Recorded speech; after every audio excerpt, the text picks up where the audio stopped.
आज देखिए Joseph Prince के साथ। चलो आज परमेश्वर के वचन पर चलें और मेरा मानना है ये आपको आशीष देगा। और ये लिया गया है उत्पत्ति अध्याय 1 से। उत्पत्ति अध्याय 1 देखते हैं, मनुष्य का पतन, माफ कीजिए अध्याय 3 देखते हैं।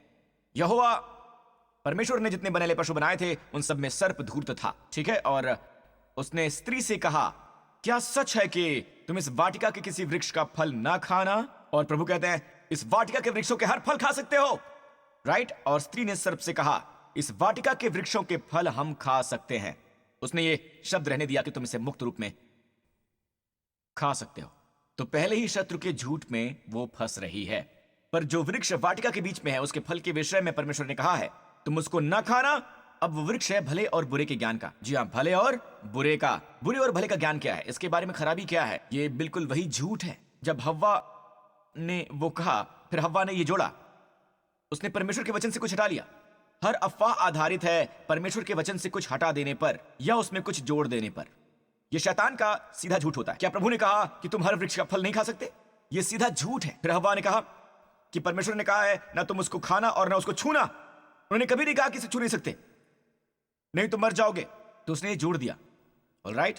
और सांप को बस यही चाहिए कि एक फल को ले, उसके हाथ को छुए और कहे कि देखो तुम मरी नहीं, अब तुम इसे खा सकती हो। तो परमेश्वर के वचन में जोड़िए मत। अगली बात और अगला वचन 4, तब सर्प ने स्त्री से कहा तुम निश्चय न मरोगे।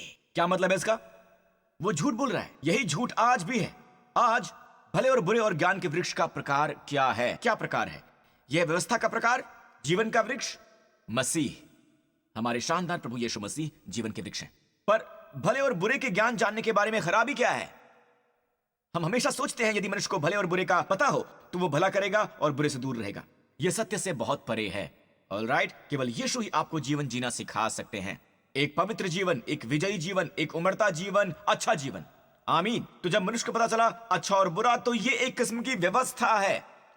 और यही झूठ शैतान मसीहियों और विश्वासियों से कह रहा है। तुम व्यवस्था का पालन कर सकते हो, उससे पोषण प्राप्त कर सकते हो, क्योंकि यदि तुम व्यवस्था से खाते हो तो तुम्हें कुछ भी नहीं होगा। तुम परमेश्वर की तरह हो जाओगे और अधिक परमेश्वरीय हो जाओगे।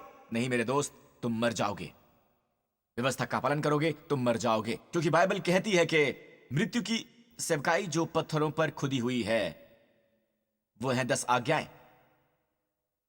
क्या आप सुन रहे दोस्तों? ठीक है, आगे चलते हैं। ऑलराइट, यही हव्वा ने किया। वचन 6, सो जब स्त्री ने देखा कि उस वृक्ष का फल खाने में अच्छा और देखने में मनभाऊ और बुद्धि देने के लिए चाहने योग्य भी है, तब उसने उसमें से तोड़कर खाया। अब इस समय पर आदम कहां पर था? आगे बढ़ते जाइए। और उसने अपने पति को भी दिया, उसने भी खाया। इसका मतलब कि आदम भी वहां पर था। आदम को पता था कि परमेश्वर ने क्या कहा था। आदम ने इस सेल्समैन को सुना, मेरा मतलब शैतान को, जिसने उसकी पत्नी से बात की थी। ठीक है, एक झूठ, एक आधा झूठ। पत्नी जवाब देती है परमेश्वर के वचन में जोड़ते हुए, और वो जैसे हाँ हाँ हाँ हाँ एक गूंगा। तब उन दोनों की आंखें खुल गईं। रुक जाइए। तो दूसरे शब्दों में परमेश्वर ने मनुष्य को संपूर्ण बनाया था। परमेश्वर ने कहा उस वृक्ष को चुनो जिससे तुम अपनी आंखें खोलना चाहते हो। क्या आप अपनी आंखें व्यवस्था के प्रति खोलना चाहते हैं या अपनी आंखें मसीह के अनुग्रह की ओर खोलना चाहते हैं? क्या आप सुन रहे हैं? ऑलराइट। और उन्होंने गलत वृक्ष को चुना। ओके, और वैसे भी उनकी आंखें खुल गईं। और अब वो किसके प्रति खुली हैं? और उन्हें मालूम हुआ कि वो नंगे हैं। दूसरे शब्दों में व्यवस्था हमेशा आपको यह महसूस कराती है कि आप में कुछ कमी रह गई, तुम्हारे पास पर्याप्त नहीं है, तुम में कुछ खराबी है। ऑलराइट, मेरा मतलब दोस्त उस तरह के होते हैं। मेरा मतलब ये दोस्त नहीं होते हैं जो आपको हमेशा महसूस कराते हैं कि आप में कोई कमी है और आप में कुछ खराबी है। ऑलराइट। और जब उनकी आंखें खुल गई गलत वृक्ष की ओर, तो वो जान गए कि वो नंगे हैं। ऑलराइट।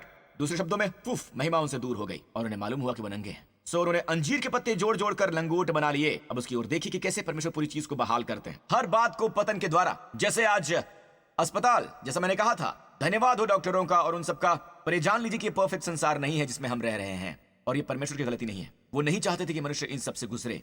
ठीक है, तो परमेश्वर ने संसार को बहुत सुंदर बनाया। पाप मृत्यु लाया, और मृत्यु लाया वो सब जो आप अपने आसपास देखते हैं, चीजें जो नष्ट होती हैं, चीजें जो मरती हैं। लोग श्रवण के दौरान सो जाते हैं।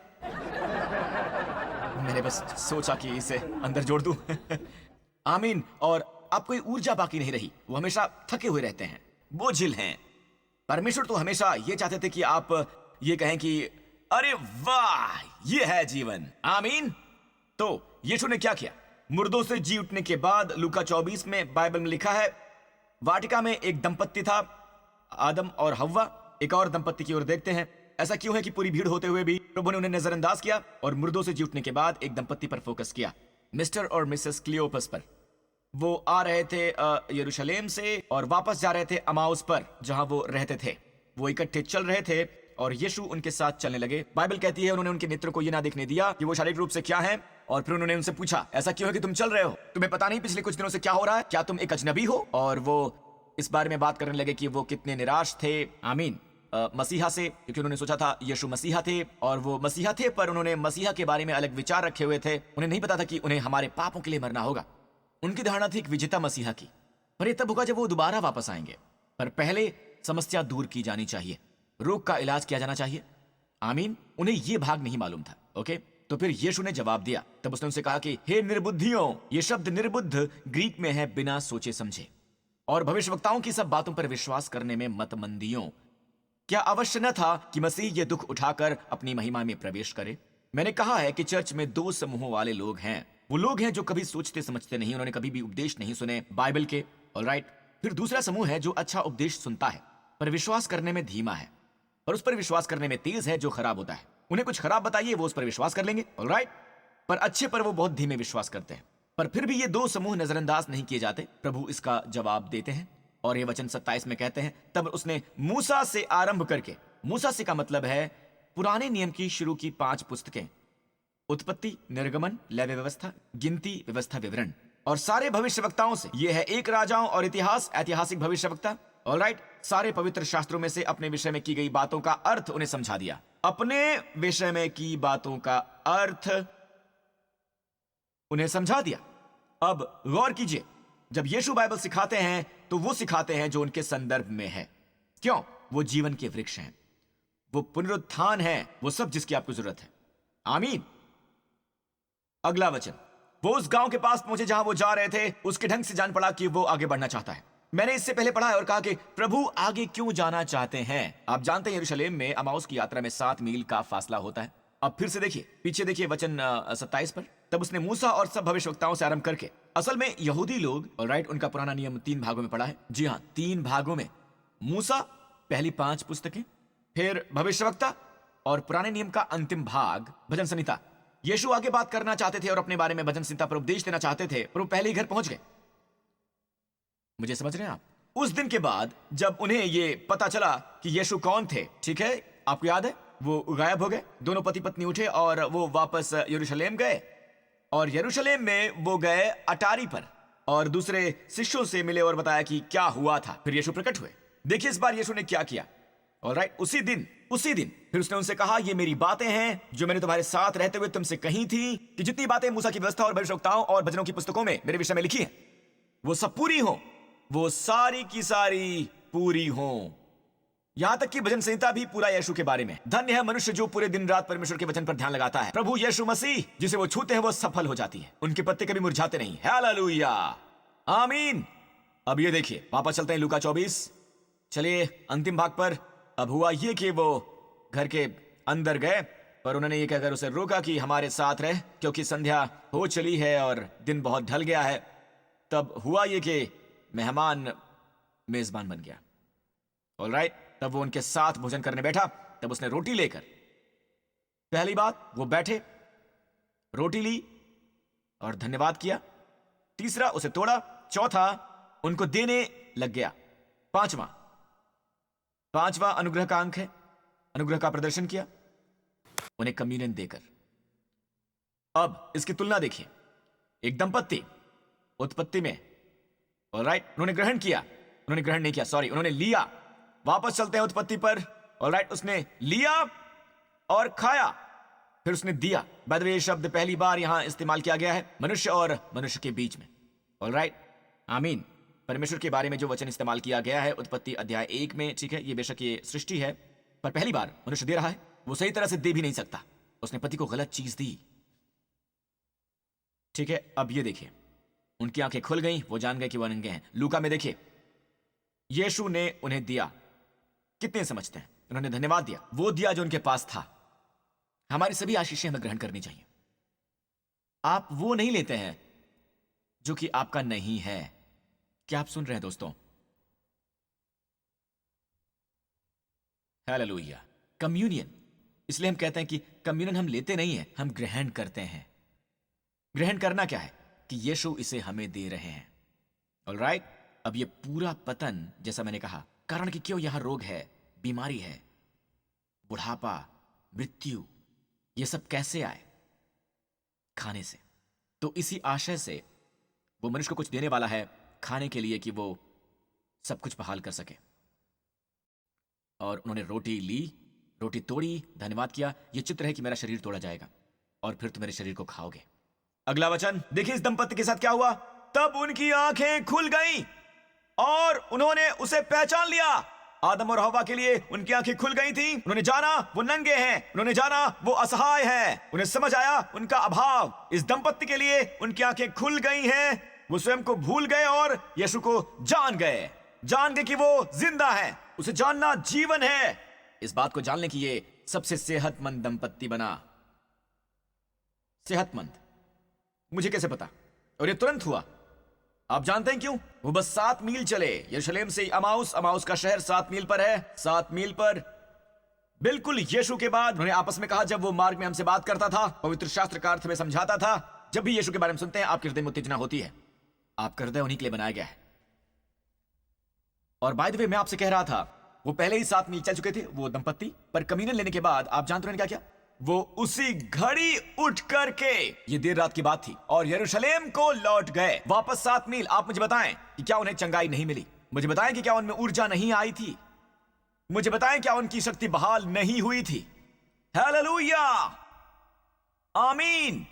वो वापस 7 मील चलकर गए और फिर से अटारी पर वो यीशु से मिले।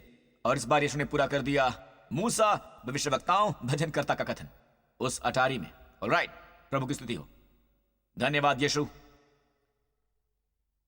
प्राचीन इज़राइल में, मैं इस कहानी से समाप्त करूंगा, भजन संहिता बाइबल में बताती है कि पहले फसह के बारे में। ऑलराइट, उसने उनके देश के सब पहले उठों को, उनके पौरुष को, सब पहले फल को नाश किया। परमेश्वर ने मिस्त्रियों के सभी पहले उठों को नष्ट किया। तब वो अपने गोत्रियों को सोना चांदी दिलाकर निकाल लाया और उनमें से कोई भी निर्बल नहीं था। आमीन।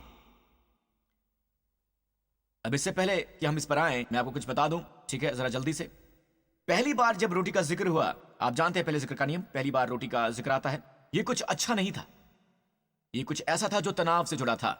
ऑलराइट, परमेश्वर आदम से कहते हैं, तू अपने माथे के पसीने से रोटी खाएगा। यह पहली बार है जब रोटी प्रकट होती है। पहली बार दाख मधु का जिक्र आता है, यह भी अच्छा नहीं है। नूह जल प्रलय के बाद, ऑलराइट, स्थापित हुआ और वो एक किसान बन गया। उसकी एक दाखवाड़ी थी और वो दाख मधु के नशे में चूर हो गया। उसने खुद को निर्वस्त्र कर दिया। तो रोटी स्वयं में अच्छी नहीं है, दाख मधु स्वयं में अच्छा नहीं है, पर पहली बार जब रोटी और दाख मधु एक साथ आता है तो यह हमें मिलता है उत्पत्ति 14:18 में, जब शालोम का राजा मिल्किसदेक, जो परम प्रधान ईश्वर का याजक था, रोटी और दाख मधु लेकर आया, और वो है कम्युनियन, और यह सर्वोत्तम आशीष। हालेलुया। तो कुछ चर्च और कुछ मसीही यीशु के जीवन पर बहुत जोर देते हैं, बहुत ही जोर देते हैं। ऑलराइट, उनमें से कुछ वो यीशु के देवता स्वरूप के बारे में विश्वास नहीं करते हैं, बस उनका जीवन यानी कि रोटी, पर वो लहू के महत्व पर जोर नहीं देते। और फिर इस तरफ यहां जो बहुत कॉमन है, ठीक है, जब उनकी कम्युनियन होती है वो लेते हैं, पर वो कहते हैं लहू सबसे महत्वपूर्ण है, लहू का बहना पापों की क्षमा के लिए है, और मैं इसे सहमत हूं पूरी तरह से। पर रोटी किस लिए है? वो बस कहते हैं उनका शरीर तोड़ा गया हमारे पापों के लिए। तो वहां पर एक समस्या आती है, वो इसे विशेष नहीं ठहरा रहे हैं। रोटी और दाख मधु एक साथ लिया जाना चाहिए। रोटी का एक मकसद है, ऑलराइट, उसका शरीर तोड़ा गया आपके शरीर को जोड़ने के लिए, उनका लहू बहाया गया आपके स्वस्थ शरीर से पाप को हटाने के लिए, आपके जीवन से। आमीन चर्च, ठीक है। तो क्या हुआ फसह के दिन के बाद, और मैं इसे समाप्ति पर ला रहा हूं। ये क्या तब था इज़राइल बाहर आया? बाइबल कहती है परमेश्वर उन्हें सोने और चांदी के साथ बाहर लाए, और कोई और तरीका नहीं इसे कहने का, यह है दौलत। ऑलराइट, और उनके गोत्र में कोई भी निर्बल नहीं था। कोई बीमार न था, कोई कमजोर नहीं था, कोई भी निर्बल नहीं था। क्या आप जानते हैं वो कितने गोत्र थे? एक्सपर्ट बताते हैं कि ये करीब 20 से 30 लाख थे और उनमें से एक भी निर्बल नहीं था। और यहां यह निर्बल शब्द है इब्री में काशल। क्या आप जानते हैं काशल क्या है? काशल का मतलब है, मैंने यहां पर वचन का अध्ययन किया है, इसका मतलब है लड़खड़ाना, झूमना, डगमगाना। सबसे पहली जगह होती है टांगे, क्योंकि वो मार्च करने वाले हैं निर्जन प्रदेश में। निर्जन प्रदेश में परमेश्वर ने उसकी टांगों को चंगा किया। मैंने प्रभु से पूछा क्यों? मैंने पूछा क्यों, फोकस क्या था, उन्होंने कैसे प्राप्त किया? उससे एक रात पहले कुछ हुआ था। एक रात ने सब कुछ बदल दिया। एक रात। देखते हैं रात में क्या हुआ था और फिर हम समाप्त करेंगे। निर्गमन 12, परमेश्वर ने बात की फसह के मेमने के बारे में, और मेमना 1 साल से कम का होना चाहिए। पता है, पहले साल में मेमना बहुत ही प्यारा होता है, ये बहुत सुंदर होता है, ये भेड़ है। ऑलराइट, यीशु वो मेमना है। पहले साल का मेमना पूरी तरह से बड़ा नहीं होता, बहुत सुंदर लगता है, ये बहुत ही प्यारा सा मेमना होता है। और परमेश्वर चाहते हैं, पता है, घर में छोटे छोटे बच्चे, और वो मेमना उनके साथ 4 दिन तक रहता है, 10वें से 14वें दिन तक। ऑलराइट, और वो मेमने से प्रेम करने लगते हैं 5 दिन तक, कहा जाए तो वो मेमने से प्रेम करते हैं। और जब उनसे जुड़ाव हो जाए तो पिता को मेमना मारना होता है।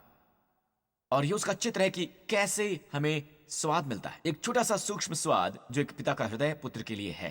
ओके, परमेश्वर कहते हैं कि इसे कच्चा मत खाना, मेमने को मत खाना। ओके, दहलीज पर ही लहू बहाया जाता है। कल्पना कीजिए, यहां एक दरवाजा है, लहू लगाया जाता है दाएं बाएं और ऊपर, क्रूस बनाते हुए आप ये देख रहे हैं।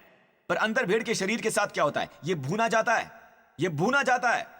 अब कुछ लोग हैं जो ऐसे उपदेश देते हैं, जैसे न्यू एज वाले लोग, ये उपदेश देते हैं यीशु एक मनुष्य है, एक परफेक्ट मनुष्य, उसने ब्रह्मांड के नियम पाले हैं, पता है, और वो उसे कच्चा खा रहे हैं। ऑलराइट, वो लहू की बात नहीं करते, वो क्रूस की बात नहीं करते, वो आग का स्थान है, वो दंडाज्ञा का स्थान है। आमीन। परमेश्वर कहते हैं कि उनके पुत्र को कच्चा मत खाओ, मेमने को कच्चा मत खाओ। मेमना जिसने बहाया लहू, लहू का क्या मतलब है? मृत्यु का दूत आता है, उसकी आंखें न्याय की आंखें हैं। ओके, वहां एक सजा दी गई है, वहां पाप है, पर दंड चुका दिया गया है। अगर मैं उन्हें दंडित करूंगा, ये गलत होगा, यह न्याय होगा। ओके, स्पष्ट है। अगला घर, क्या आप समझ पा रहे हैं? ये यीशु का लहू है, मेमने का लहू आपके दहलीज पर। वो अंदर क्या कर रहे थे? वो खा रहे थे। ऑलराइट, भुनी हुई आग के साथ, आग में भूंज कर खाना। कच्चा व जल में कुछ भी पका कर न खाना, इसे पानी से पतला मत करो, आग में भूंज कर खाओ। अब ये देखिए, उसको सिर, पैर और अतड़ियों समेत।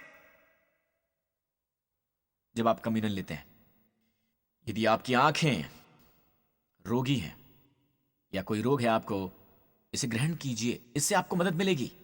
आप इस संदर्भ में ना सोचें कि आप उसे खा रहे हैं, है ना, सोचिए मत, पर उसे मेमने के रूप में देखिए। आप मेमने की आंखें खा रहे हैं, आप वो भाग खाते हैं जिसकी जरूरत है आपको। आपका लीवर आपको समस्या दे रहा है जब आप रोटी खाते हैं, तो बस रोटी को ही मत देखिए, यीशु के शरीर को देखिए। आप उनके लीवर को ले रहे हैं, उनकी टांग को अपनी टांग के लिए। सिर के बारे में क्या पास्टर? वो सिर, उसकी बुद्धिमत्ता, उसका ज्ञान। याद कीजिए, बाइबल में लिखा है, अमाउस 2 में, अमाउस के घर में उन्होंने रोटी ली और फिर क्या हुआ? बैंग, वो जान गए कि वो कौन था। बैंग, उनकी आंखें खुल गईं। बैंग, उनका ज्ञान खुल गया। मेरा मानना है, आप जितना बुद्धिमान होते जाएंगे उतना आप ग्रहण करेंगे, क्योंकि आप ग्रहण कर रहे हैं उनका सिर, उनकी बुद्धिमत्ता। आप जानते हैं कि आपने अपने दोस्त को अनुग्रह के बारे में क्यों बताने की कोशिश की और यीशु की सुंदरता के बारे में? आप में से कितने समझते हैं ऐसा क्यों है कि आप वो दे सकते हैं जो वो नहीं दे सकते? क्योंकि आपका ज्ञान खुल चुका है। हम सचमुच उसके अनुग्रह का पुरस्कार हैं। अगर ऐसा नहीं है तो हम बाहर पीछे पड़े रहेंगे, व्यर्थ की व्यर्थता के, जबकि हमें पीछे पड़ना चाहिए राजाओं के राजा के, क्योंकि हर बात जिसके पीछे वो लगे हैं वो हमें मिलती है। एक रात, न केवल सिर बल्कि अतड़ियां भी। बाय द वे, आज वो तुर्की में मेमने की अतड़ियां भी खाते हैं और कहते हैं जब वो उसे जलाएं तो वो स्वादिष्ट हो जाती हैं। ये उनकी संस्कृति है। पर बात यह है कि सत्य क्या है? सत्य ये जानते हैं, जब आप निर्जन प्रदेश में जा रहे हैं, आप नहीं चाहते कि आपको डायरिया हो जाए, आपको पेट की समस्या हो जाए, ठीक है? तो जो भी आपके भीतर अंगों की समस्याएं हैं, जब आप उसे ग्रहण करते हैं, ये खत्म हो जाती हैं। यीशु के भीतरी अंग जलाए गए ताकि आपके संपूर्ण हो जाएं। आपका जिगर क्या है, आपका हृदय क्या है, आपकी धमनियां क्या है, ये सब भीतरी अंग हैं। ऑलराइट, अतड़ियां हैं। ये सिर्फ अतड़ियां नहीं है, इब्री शब्द यहां है सब कुछ जो यहां अंदर है। उन्होंने इसे खाया। वाओ, हमारे पास वक्त कम है, यहां नीचे आते हैं। और इस तरह तू इसे खाएगा, वचन 11। और उसके खाने की यह विधि है कि कमर बांधे, पांव में जूती पहने और हाथ में लाठी लिए हुए उसे फुर्ती से खाना, तब वो यहोवा का पर्व होगा। क्या मतलब है इसका? प्रभु कहते हैं जब तुम इसे खाते हो तैयार हो जाते हो। इसे खाओ, तैयार हो जाओ। किस लिए? कमर में कमरबंद, पांव में जूते और लाठी। ये किसका चित्र है? तैयार हो जाओ बाहर जाने के लिए, तैयार हो जाओ शारीरिक छुटकारे के लिए। बहुत सी जगह जब वो प्रभु का भोजन ग्रहण करते हैं तो वो शारीरिक छुटकारे की अपेक्षा नहीं करते हैं। प्रभु कहते हैं कि जब तुम इसे ग्रहण करो, ठीक है, तो शारीरिक छुटकारे के लिए तैयार हो जाओ। और अगले ही दिन जब वो बाहर गए, कोई निर्बल नहीं था, कमजोर नहीं था, लड़खड़ाता हुआ नहीं था, डगमगाता हुआ नहीं था। हालेलुया! एक रात ने सब बदल दिया। जब हम प्रभु की मेज पर आते हैं तो इसकी सरलता आपको बहकाए ना। ऑलराइट, परमेश्वर की बातें सरल होती हैं और सामर्थ्य भी। ये कुछ ऐसा है कि अगर आपके पास आंखें हैं तो पूरा पतन हुआ खाने की वजह से, और पूरा जीवन उल्टा जाता है लगातार खाने से, लगातार खाते जाने से। आमीन। यीशु कहते हैं कि जो कोई भी इस रोटी को खाता है और लहू को पीता है वो मुझ में जिएगा। यूहन्ना 6 और मैं उसमें। और ये शब्द जीना वही शब्द है जैसे रहना। यूहन्ना में है तुम मुझ में बने रहो और मैं तुम में। एक बार और यूहन्ना 6 में, जो कोई इस रोटी को चबाएगा, इस रोटी को और पिएगा ये लहू, उसमें मैं बना रहूंगा। ग्रीक में शब्द है मीनो, मुझ में बने रहो और मैं तुम में। हमने रहस्य पा लिया है मसीह में बने रहने का। आमीन चर्च। मैं पहले ही खुश हो गया हूं आपको प्रचार करके। बस यही। प्रभु की स्तुति हो। धन्यवाद यीशु। ठीक है चर्च, हर सिर झुक जाए, हर आंख बंद हो जाए इस पूरे स्थान पर। साथ ही ओवरफ्लो में भी मेरे दोस्त, अगर आप यहां पर हैं और इस अद्भुत उद्धारकर्ता को नहीं जानते हैं, हमारे प्रभु यीशु मसीह को, जो स्वर्ग की महिमा छोड़कर आए और क्रूस पर जान दी आपके पापों की वजह से, मेरे दोस्त, वो आपसे प्रेम करते हैं। वो आपके हृदय के द्वार पर खड़े हैं और अंदर आना चाहते हैं क्योंकि वो आपसे प्रेम करते हैं। वो उन सबको जो उन्होंने क्रूस पर हासिल किया है लाना चाहते हैं आपके जीवन में। पापों की क्षमा, पवित्र आत्मा की मौजूदगी, आकाश और धरती के सृष्टिकार पिता परमेश्वर के साथ अंतरंगता, ये जानते हुए कि आप कभी भी दंड आज्ञा नहीं पाएंगे, और यही वो आपके जीवन में भी लाना चाहते हैं। क्या आप उन्हें अनुमति देंगे? मैं कैसे करूं पास्टर? प्रभु यीशु मसीह में विश्वास कीजिए। प्रभु यीशु मसीह में आप विश्वास कीजिए और वो जो उन्होंने आपके लिए किया है। अगर ये आप हैं इस वक्त, आप जहां कहीं भी हो, इस वक्त मेरे साथ ही प्रार्थना कीजिए। इसे पूरे दिल से मेरे साथ कहिए। हे स्वर्गीय पिता, मैं मानता हूं कि यीशु मसीह परमेश्वर का पुत्र है। मैं मानता हूं कि वो मेरे सभी पापों के लिए क्रूस पर मरे, मेरी दंडाज्ञा ले ली और मेरी जगह पर मरे, ताकि फिर कभी मुझ पर दंड की आज्ञा ना हो।